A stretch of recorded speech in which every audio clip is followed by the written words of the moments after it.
George Orwell, La ferme aux animaux.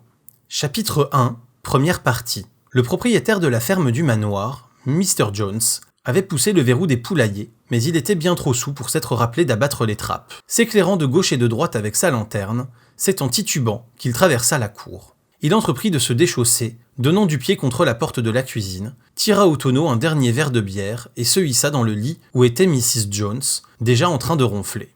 Dès que fut éteinte la lumière de la chambre, ce fut à travers les bâtiments de la ferme un bruissement d'ailes et bientôt tout un remue-ménage. Dans la journée, la rumeur s'était répandue que Sage l'Ancien avait été visité au cours de la nuit précédente par un rêve étrange dont il désirait entretenir les autres animaux.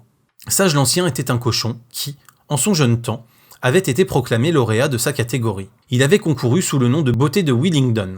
Mais pour tout le monde, il était Sage l'Ancien.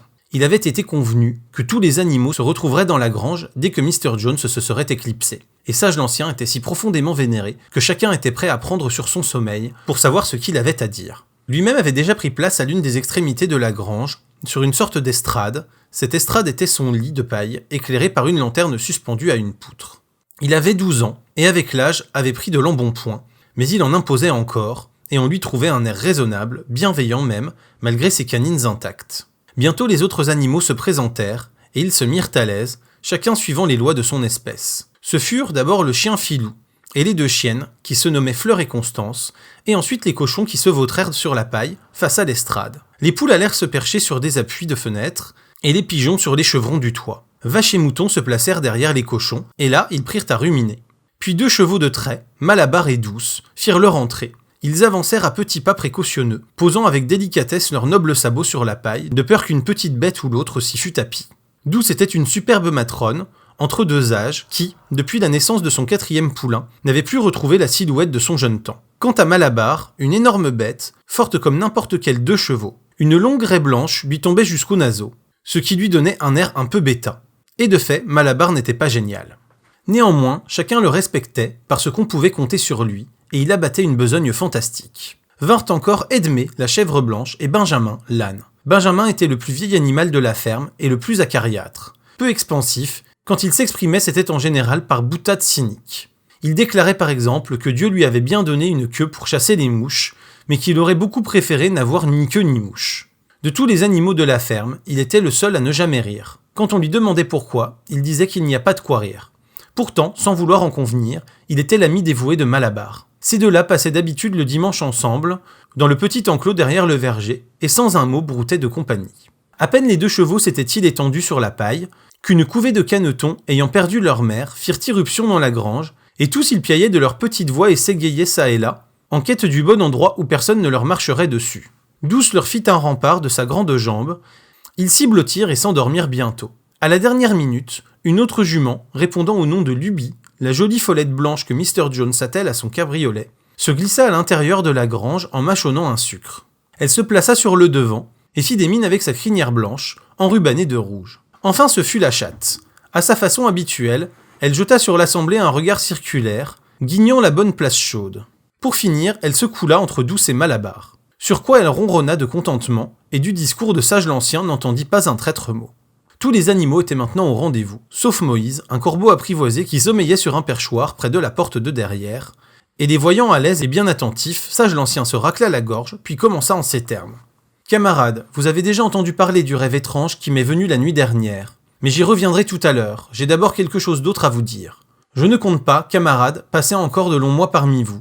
Mais avant de mourir, je voudrais m'acquitter d'un devoir, car je désire vous faire profiter de la sagesse qu'il m'a été donné d'acquérir. Au cours de ma longue existence, j'ai eu dans le calme et la porcherie tout loisir de méditer.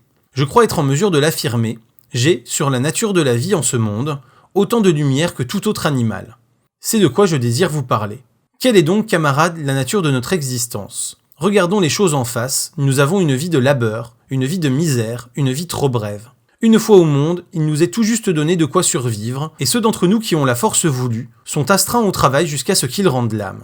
Et dans l'instant que nous cessons d'être utiles, voici que l'on nous égorge, avec une cruauté inqualifiable. Passé notre première année sur cette terre, il n'y a pas un seul animal qui entrevoit ce que signifient des mots comme loisir ou bonheur. Et quand le malheur l'accable, ou la servitude, pas un animal qui soit libre. Telle est la simple vérité. Et doit-il en être tout uniquement ainsi, par un décret de la nature ?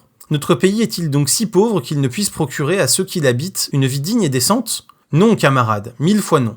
Fertile est le sol de l'Angleterre et propice son climat. Il est possible de nourrir dans l'abondance un nombre d'animaux bien plus considérable que ceux qui vivent ici. Cette ferme à elle seule pourra pourvoir aux besoins d'une douzaine de chevaux, d'une vingtaine de vaches, d'une centaine de moutons, tous vivant dans l'aisance d'une vie honorable. Le hic, c'est que nous avons le plus grand mal à imaginer chose pareille. Mais puisque telle est la triste réalité, pourquoi en sommes-nous toujours à végéter dans un état pitoyable? Parce que tout le produit de notre travail, ou presque, est volé par les humains. Camarades, là se trouve la réponse à nos problèmes. Tout tient en un mot, l'homme. Car l'homme est notre seul véritable ennemi. Qu'on le supprime, et voici extirper la racine du mal, plus à trimer sans relâche, plus demeure la faim.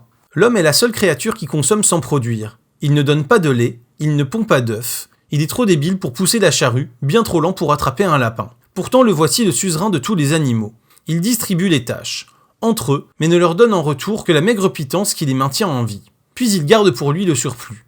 Qui laboure le sol? Nous. Qui le féconde? Notre fumier. Et pourtant pas un parmi nous qui n'ait que sa peau pour tout bien.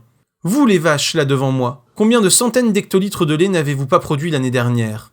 Et qu'est-il advenu de ce lait qui vous aurait permis d'élever vos petits, de leur donner force et vigueur? De chaque goutte l'ennemi s'est délecté et rassasié. Et vous les poules, combien d'œufs n'avez-vous pas pondus cette année-ci? Et combien de ces œufs avez-vous couvé? Tous les autres ont été vendus au marché pour enrichir Jones et ses gens. Et toi, douce, où sont les 4 poulains que tu as portés, qui auraient été la consolation de tes vieux jours? Chacun d'entre eux fut vendu à l'âge d'1 an, et plus jamais tu ne les reverras. En échange de tes 4 maternités et du travail au champ, que t'a-t-on donné? De strictes rations de foin, plus un box dans l'étable. Et même nos vies misérables s'éteignent dans le terme. Quant à moi, je n'ai pas de hargne, étant de ceux qui ont eu de la chance. Me voici dans ma 13e année, j'ai eu plus de 400 enfants. Telle est la vie normale chez les cochons, mais à la fin, aucun animal n'échappe au couteau infâme. Vous autres porcelets à Silaï qui m'écoutez, dans les 12 mois, chacun de vous, sur le point d'être exécuté, hurlera d'atroces souffrances. Et à cette horreur et à cette faim, nous sommes tous astreints. Vaches et cochons, moutons et poules, et personne n'est exempté.